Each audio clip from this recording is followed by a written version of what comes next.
हाँ, कक्षा 10 विज्ञान के छात्र ध्यान देंगे। कल जो है बताया गया था कि परावर्तन अपरावर्तन का नियम क्या होता है। फिर उसके बाद गोलीय दर्पण बताया गया था और फिर गोलीय दर्पण में दो दर्पण ये है, अवतल दर्पण और उत्तल दर्पण। तो आज हम ये बताएंगे अवतल दर्पण द्वारा प्रतिबिंब कैसे बनता है। अवतल दर्पण द्वारा प्रतिबिंब का बनना। तो अवतल द्वारा बने प्रतिबिंब की स्थिति, आकार और प्रति वस्तु दर्पण से दूरी पर निर्भर करता है। यानी कहने का मतलब जो है अवतल जो प्रतिबिंब बनता है वो कहाँ पे स्थित है, कितना बड़ा है और उसकी प्रकृति क्या है, इस पर वो जो है, और साथ साथ वस्तु जो दर्पण से कितनी दूरी पर है, तो ये इस पर निर्भर करता है। क्योंकि कुछ वस्तु जो है उसके केंद्र पर होता है, कुछ फोकस पर होगा, कुछ अनंत पर होगा। तो इस हिसाब से एक एक करके जो है वर्णन करेंगे। तो पहला है जब वस्तु अनंत दूरी पर है। यदि वस्तु अनंत दूरी पर है तो उसका जो है प्रतिबिंब कैसा बनेगा और कहाँ बनेगा। तो देखें, ये हमारा है एक अवतल दर्पण लिया गया है। इसके जो है ऊपरी उभरे हुए भाग पर जो है कलई किया गया है। ऐसे परावर्तन तल जो है ये धंसा हुआ भाग पर ये क्या होता है, परावर्तन होता है इस भाग से, अंतर धंसे हुए भाग से। तो ये है, मान ली भी एक वस्तु जो अनंत पर रखी गई है, ठीक है, ये अनंत पर रखी गई है। तो इसके द्वारा प्रतिबिंब कैसे बनता है। तो होता है क्या, अनंत से चलने वाली कीड़े, माने अनंत से स्थित वस्तु, मान ली बी से चलने वाली एक कीड़ा जो है ये चलता है और उसके फोकस अवतल दर्पण को फोकस एफ से गुजरता है। ये हमारा है, ये किरण है, ये जो फोकस एफ से गुजरता है और फिर तल से टकरा करके जो है मुख्य अक्ष के समांतर हो जाती है। ये हमारा मुख्य अक्ष है, इसके क्या होता है, ये समानांतर हो जाता है। यानी एक किरण जो है मुख्य अक्ष से चलती हुई अवतल दर्पण से टकरा करके जो है ये मुख्य अक्ष के समांतर चली जाती है।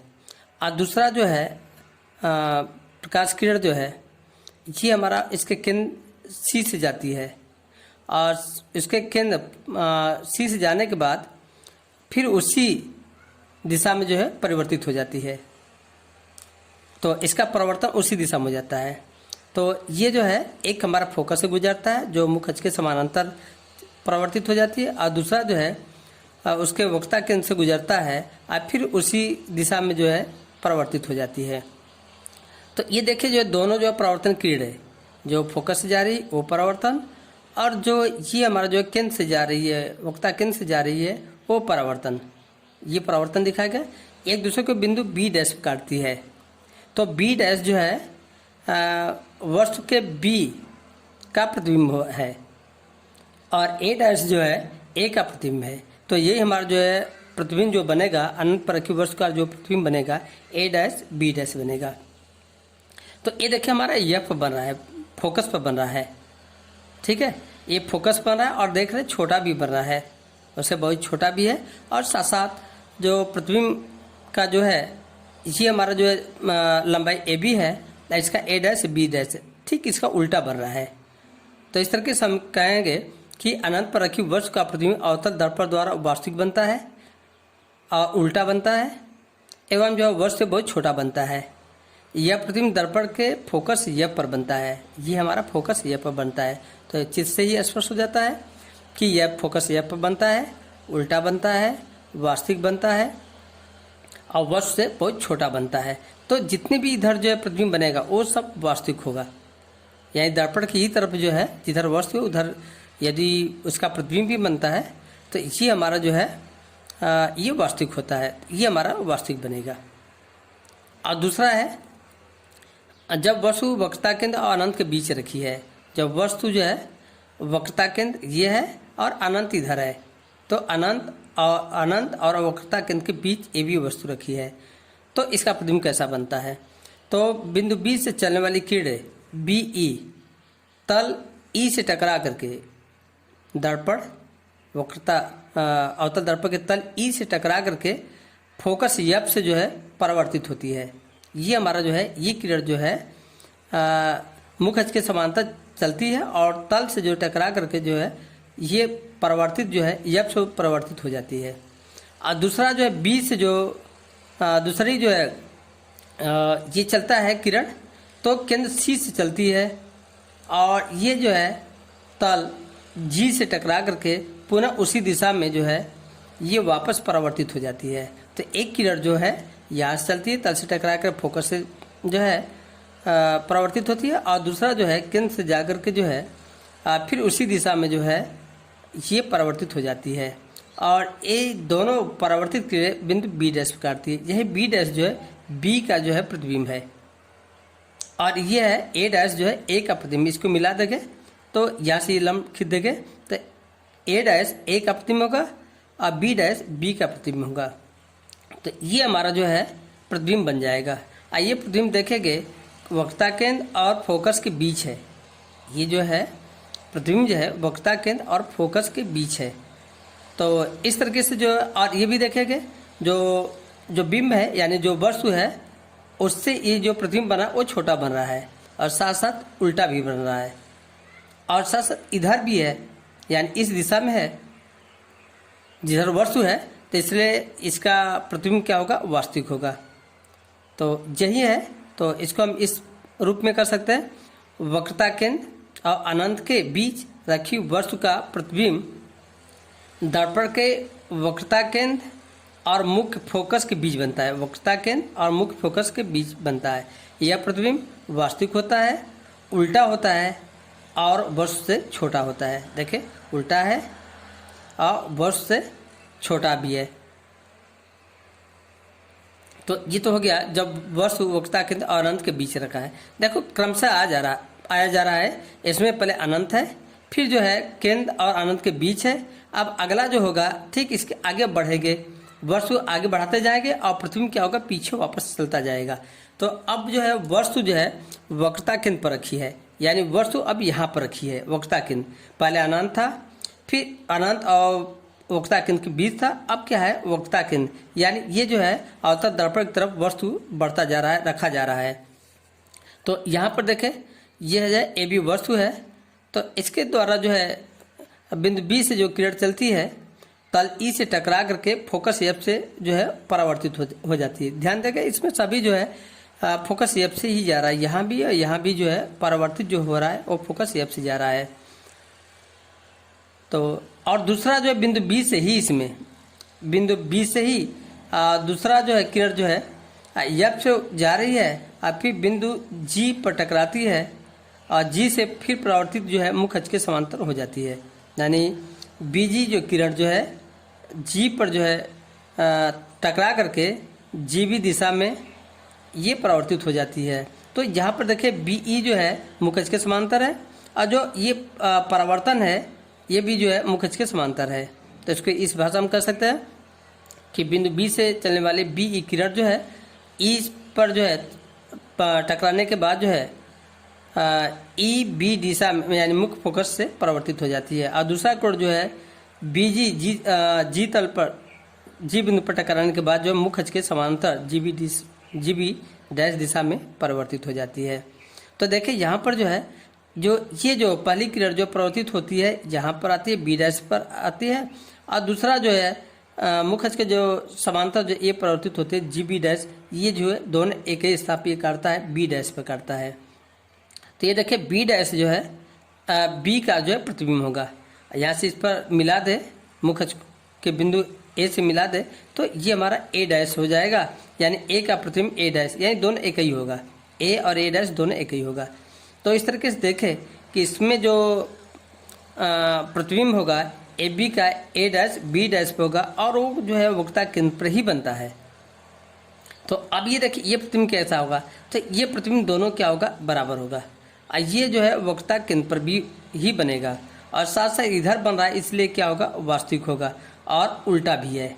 तो चित्र से स्पष्ट है कि ये देखें वस्तु के बराबर है, यानी प्रतिबिंब जो है वस्तु के बराबर है, उल्टा है और वास्तविक है।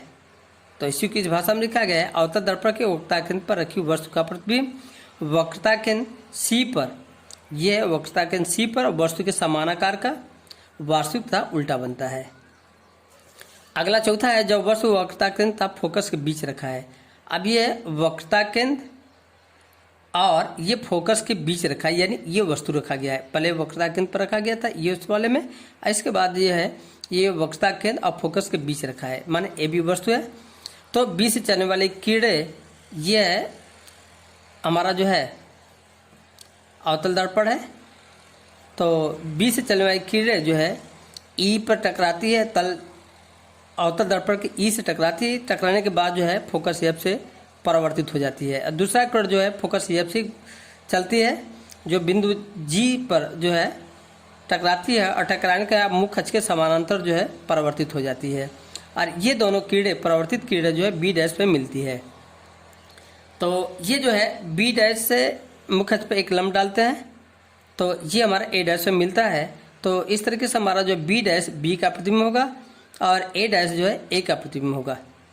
तो इसमें देखें ये हमारा क्या मिलता है, तो यहाँ पर ए बी है, ये वस्तु है, और ए डैश बी डैश क्या है, प्रतिबिंब है। तो ये प्रतिबिंब जो है वस्तु से बड़ा बन रहा है, ठीक है। और वक्रता केंद्र और अनंत के बीच बन रहा है। ये वक्रता केंद्र इधर अनंत है, वक्रता केंद्र अनंत के बीच बन रहा है, और साथ साथ उल्टा भी बन रहा है, और प्रतिबिंब इधर बन रहा है, इसलिए ये वास्तविक होगा। तो इस तरीके से ये देखें, वक्रता केंद्र तथा फोकस, ये है वक्रता केंद्र तथा फोकस के बीच रखी वस्तु का प्रतिबिंब वक्रता केंद्र तथा अनंत के बीच वास्तविक होता है, वास्तविक, उल्टा, और वस्तु से क्या होता है, बड़ा होता है। तो फीका से ही स्पष्ट हो जाता है कि ये जो है वास्तविक होता है, उल्टा होता है, और वस्तु से बड़ा बनता है। अब पांचवा है, जब वस्तु मुख्य फोकस पर रखी है। जब वस्तु ये फोकस पर रखी है, तो जो फोकस पर रखी है, तो ए बी के बिंदु बी से चलने वाले कीड़े, ये जो है तल ई से टकराने के बाद बिंदु एफ यानी फोकस एफ से परावर्तित हो जाती है। और दूसरा किरण जो है ये अभिलंबत बी से तल पर जो अभिलंबत जो है टकराती है, और पुनः उसी दिशा में लौटती हुई जो है केंद्र से वापस परावर्तित हो जाती है, केंद्र से परावर्तित हो जाती है। यानी जी से टकराने के बाद फिर वो जो है परावर्तित होकर के केंद्र से चली जाती है। तो इस तरीके से ये देखा जाए कि यहाँ पर जो है ये समांतर रेखा है, ये कहीं पर जो है कटेगा नहीं, प्रतिच्छेद नहीं करेगा, इसलिए इसके द्वारा जो प्रतिबिंब बनेगा, ठीक है, अनंत पर बनेगा।